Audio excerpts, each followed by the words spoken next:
Vi skal sætte Danmark på verdenskortet. Det skal vi ved at stå sammen. Stå sammen om velfærden. Velfærden, som skal understøtte alle i Danmark.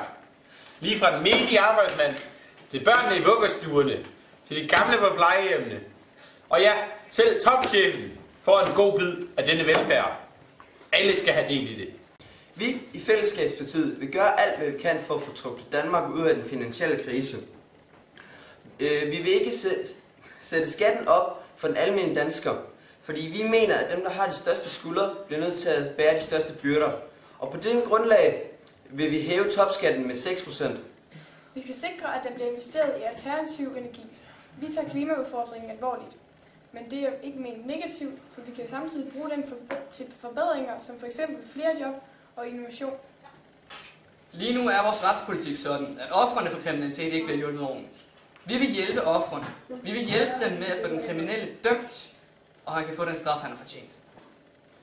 Vi vil have et godt og stærkt fællesskab, som kan hjælpe hver elev i deres uddannelse.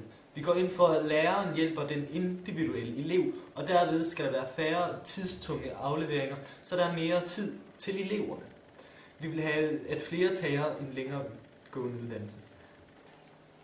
Vi i Danmark, for at nå de her mål, må stå sammen. For ellers, så når vi det aldrig. Derfor skal I stemme på os. For fremtiden. Og for at vi rent faktisk udvikler os som land.